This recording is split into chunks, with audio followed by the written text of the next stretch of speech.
Good morning tout le monde. Les réglages de Sony peuvent être très compliqués et certains peuvent même nous planter complètement. C'est-à-dire que l'on prend des photos et elles ne s'enregistrent pas. Alors si tu es prêt, dans cette vidéo, je veux partager avec toi 10 réglages essentiels qu'il faut absolument que tu changes, que tu sois sur un Sony A7 IV, A7R 6 ou l'un autre modèle. Ce sont des réglages essentiels à connaître pour éviter des problèmes d'autofocus, des problèmes d'enregistrement ou même de mauvaises expositions. Si tu es prêt, on se lance tout de suite. C'est parti.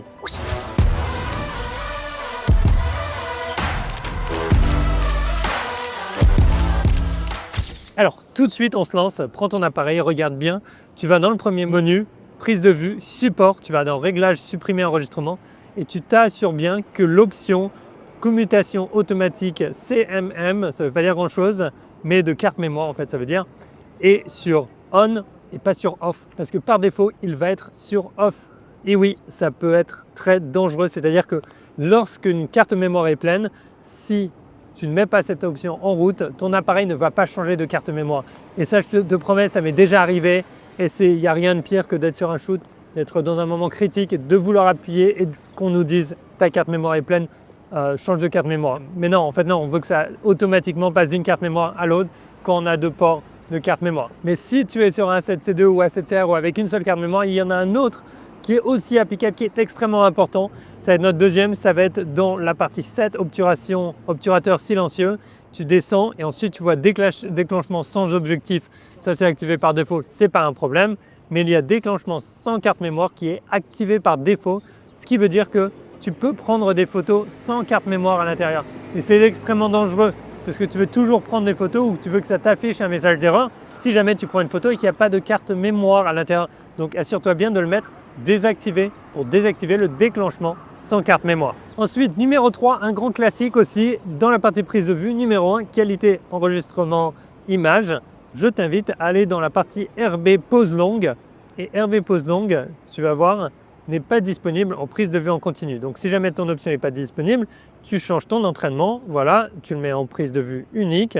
Tu reviens dans ton petit menu, tu fais réduction pause longue. Là, tout de suite, tu le passes sur off ou on. Lorsque tu vas prendre des photos sur le terrain en pause longue, par exemple 2, 3, 4, 5, 10 secondes, ça va ralentir ton appareil parce qu'après avoir pris la photo, il va faire une réduction de bruit en fait pour la pause longue qui va être aussi longue que la pause que tu as prise. Donc tu te retrouves vite à vouloir faire une photo de 15 secondes ou 3 secondes et en fait tu attends 3 secondes de plus à chaque fois.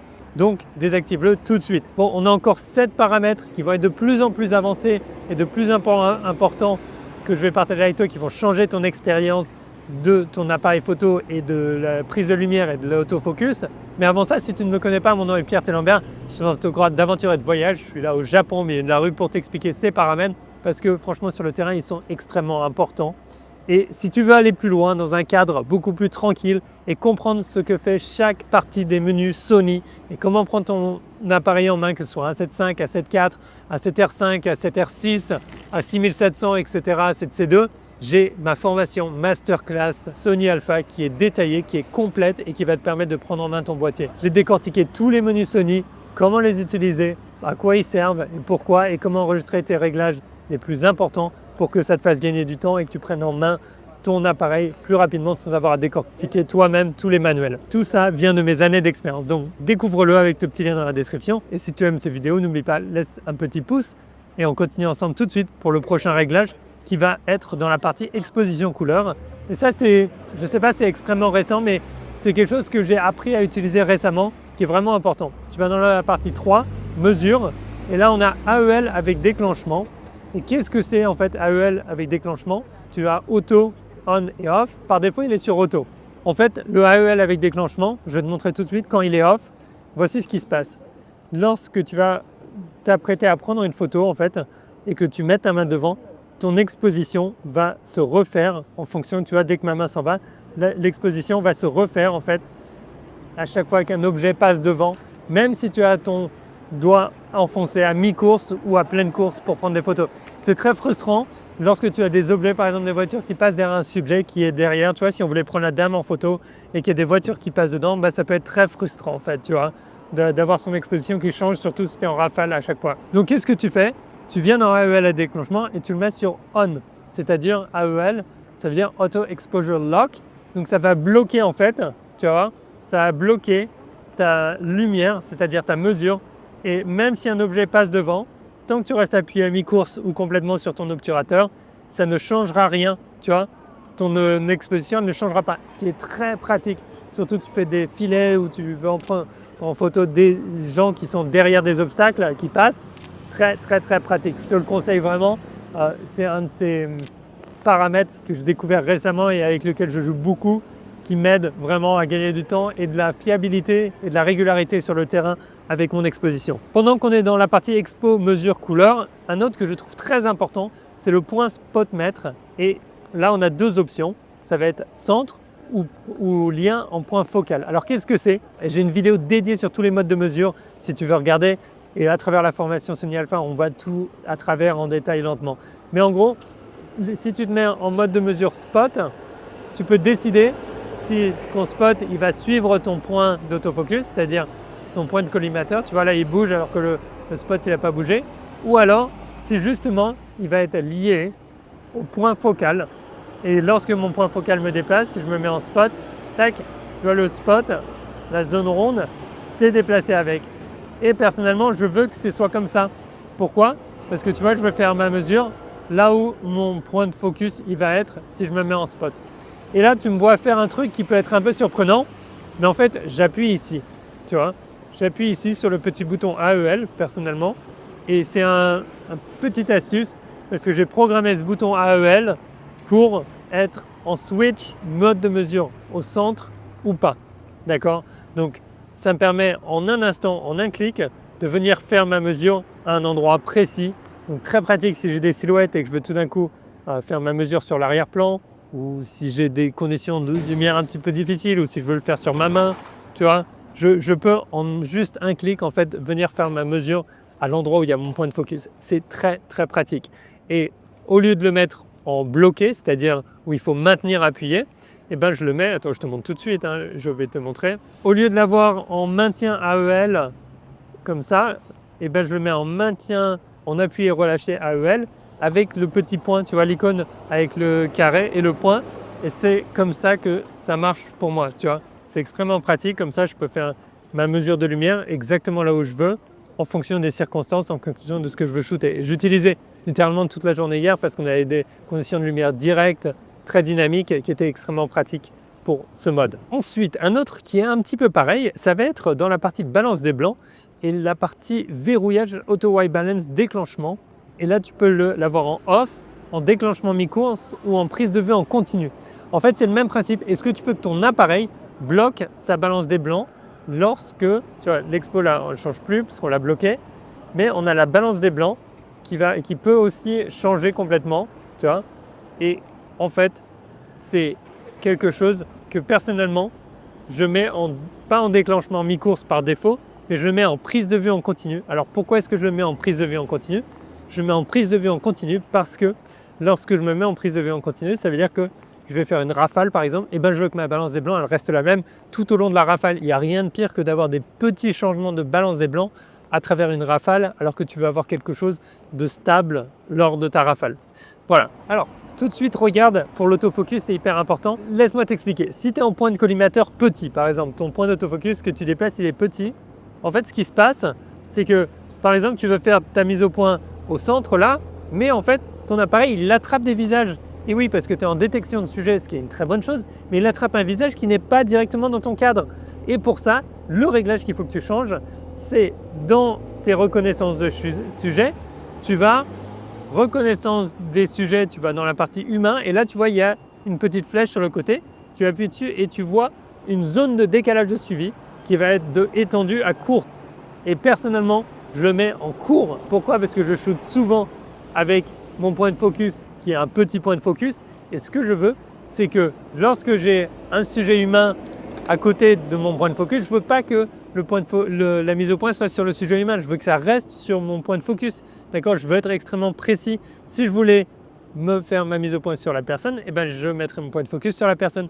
Donc en gros, l'avoir en mode court, numéro 1, te permet de vraiment contraindre la reconnaissance de sujet uniquement à ton point de collimateur. Donc que tu utilises un petit, un grand, un moyen, ça va vraiment contraindre à cette zone la reconnaissance de sujet et la détection et du coup le tracking de ce sujet. Et tu peux faire ça aussi par exemple pour les animaux. Donc tu vois, tu vas avoir ta zone de décalage de suivi pour tous les animaux, pour les oiseaux, pour les avions, pour les voitures, pour les trains. Donc moi, pour l'humain, ce que je shoote le plus, je le mets vraiment en zone courte. Et je me suis mis à mettre voiture, train aussi en zone courte, parce que bien souvent dans des réglages de rue comme ça, je me retrouvais, surtout quand j'étais en détection auto de tous les sujets, et ben je me retrouvais avec, tu vois, l'appareil qui allait choper la voiture très rapidement à chaque fois, alors que je ne veux pas forcément, tu vois, je ne veux pas forcément récupérer la voiture. Non, je veux faire la mise au point ici et non pas sur la voiture. Dis-moi tout de suite dans les commentaires si ça te parle un petit peu, ce réglage, si tu le comprends bien ou si c'est encore un peu flou. S'il faut, je ferai d'autres explications. Regarde ma vidéo sur le BBF si tu veux en apprendre plus sur les différents modes d'autofocus et pourquoi je mets la priorité de ma mise au point sur ce bouton à l'arrière et non pas sur le bouton du déclenchement. Très important. Vidéo complète dédiée là-dessus et j'en parle aussi dans la formation Sony Alpha. Maintenant, il faut que tu saches une chose, c'est que par défaut, lorsque tu éteins ton appareil, ton capteur, eh bien, il reste exposé. Donc si tu changes ton objectif, tu peux avoir de la poussière, tu peux avoir plein de choses qui viennent sur ton objectif. Donc ce que je te conseille de faire, c'est mettre en route une petite option qui te permet de, quand tu éteins ton appareil, regarde ce qui se passe, hop, tu vois, ton obturateur se ferme pour venir protéger le capteur. Très important. Donc pour ce faire, voici comment tu le fais. Tu vas dans la partie petite valise, c'est-à-dire les réglages, et ensuite tu vas option réglage. Maintenant tu vas dans fonction anti-poussière, non pas nettoyage du capteur, mais tu fais obturateur lors de la mise hors tension, tu le mets sur on, d'accord, et non pas sur off. Tu vois, il y a un petit message de warning, il y a écrit ne touchez pas l'obturateur, ça risque de l'endommager. Sony, l'équipe Sony m'a dit qu'effectivement, il y avait plein de gens qui mettaient les doigts dessus et c'est effectivement quelque chose qui est endommagé pour eux, les obturateurs. Donc, ne mets pas tes doigts sur ton obturateur quand il est fermé, c'est tout. Mais avoir cette option en route va te permettre de ne pas avoir de poussière sur ton capteur, ou tout du moins moins de poussière. Maintenant, on va passer à un petit truc qui, sur les Sony A7 IV, les Sony A7R 6, peut être un peu déroutant. Ça va être écran faible luminosité. Par défaut, il est assez bas, ou des fois, il est même carrément off. Je t'invite à le mettre un chiffre qui est genre 25 ou 30 secondes. Alors, qu'est-ce que ça fait? Ça, simplement, regarde, si on le met à 2 secondes, je te montre. Au bout de 2 secondes, ton écran, il se met en moins de lumière, mais surtout en fait tu vois ça lag, c'est-à-dire que ça ralentit, c'est plus lent et le problème c'est que à chaque fois en fait ça te trompe. Personnellement ça me trompe un petit peu dans ma lecture de l'image et 2 secondes ou 10 secondes c'est un petit peu trop court. Donc ce que je fais tu vois dans mes options et tu vois ça rame vraiment en fait, donc ce que je fais c'est je le fais passer à 25 secondes, c'est-à-dire que avant que l'option que l'écran il se mette en économie d'énergie, on va dire avec une plus faible luminosité et moins de rafraîchissement, eh ben, il faut 25 secondes. C'est un petit truc qui paraît un petit peu anodin, mais sur le terrain, si tu trouves que ton écran et qu'à chaque fois il faut que tu rappuies dessus pour le réveiller, eh ben voilà, ça t'évite d'avoir à rappuyer dessus, ça te laisse être réactif sur le terrain. Tant qu'on y est, ici, on va passer tout de suite à la partie viseur écran et la qualité d'affichage de l'écran passe de standard, ce qui est par défaut sur les Sony, à élevé pour avoir la meilleure qualité d'écran. Donc quand tu regardes à l'arrière et finalement une belle lecture de tes images. Et tant que tu y es, si tu trouves que ton écran est un petit peu sombre, tu passes de réglage de luminosité de par exemple +2, tu passes en fait au-dessus, là tu montes, réglage de luminosité et tu passes en temps ensoleillé et tout d'un coup ton écran à l'arrière est beaucoup plus lumineux. C'est une petite technique que j'avais découvert il y a quelques années parce que je me disais mais attends ils sont toujours un petit peu sombres. Et un jour, je fais, mais attends, mais il y a cette option temps ensoleillé, c'est génial. Évite de l'utiliser la nuit, c'est mon conseil, parce que ça va fausser ta lecture d'image, tu vas penser qu'elles sont mieux exposées qu'elles ne le sont. Encore dans la partie viseur écran, je t'invite aussi à affichage vertical on ou off. Alors par défaut, sur le A7 V, le A7R 6 par exemple, tu vas voir l'écran et sur d'autres, tu vas voir l'écran si tu regardes les informations qui vont se mettre vertical, se tourner en fait pour que tu puisses le lire quand tu es en shoot vertical. Le problème, c'est que moi, personnellement, je suis habitué à avoir les informations toujours du même endroit et mon œil doit se déplacer super loin en fait pour commencer à voir par exemple la vitesse d'obturation, etc. Donc personnellement, je le mets off, ce qui me permet de garder en fait que je sois vertical ou horizontal, toujours la même orientation. Si toi tu shootes que en vertical tout le temps, ça peut être pas mal, mais moi je switch beaucoup. Et j'aime pas quand les informations switch parce que ça me perturbe un petit peu dans ma lecture. Voilà, j'ai un dernier réglage qui est hyper important à faire aussi, surtout avec les derniers appareils, ceux qui ont du pré-capture, etc., comme le R6 ou le A7 pardon. En fait, ça va être de mettre un raccourci pour passer d'un déclenchement mécanique à électronique sur ton appareil, dans ta petit menu FN, d'accord? Donc tu vas dans personnalisation, manipulation, tu vas réglage menu FN avec l'appareil et la vidéo, et là tu passes de tu mets ton type de déclencheur à un endroit que tu n'utilises pas pour pouvoir rapidement passer de mécanique à électronique. Malheureusement, il n'y a pas de switch auto et j'ai demandé à Sony déjà d'en mettre un, et pour ces modèles-là, parce qu'il y en a un sur le A1.2 par exemple, il n'y a pas de switch auto entre les deux. Mais pourquoi est-ce que tu voudrais changer? Simplement parce que pour avoir le pré-capture, il faut que tu passes en déclenchement électronique, donc tu as une plus grosse rafale et une rafale plus rapide, et tu vas pouvoir faire du pré-capture. Or, en déclenchement mécanique, tu ne pourras pas le faire. Tu vas vouloir revenir en obturateur mécanique s'il y a des lumières artificielles ou si tu te déplaces ou si tu as des objets en mouvement rapide, pour éviter le rolling shutter, c'est-à-dire ces effets de distorsion. Voilà, tant que tu peux, de toute façon, dans ta vie, shoot en déclenchement mécanique en premier. Bon, dis-moi tout de suite dans les commentaires lequel de ces réglages est le plus important pour toi et lequel tu ne connaissais pas. Et si tu veux aller plus loin, rejoins la formation Sony Alpha, on va être posé dans le studio et on va revoir tous les réglages, tous les menus un à un, et ce qu'ils font et ce qu'ils font pas et comment ils peuvent t'aider.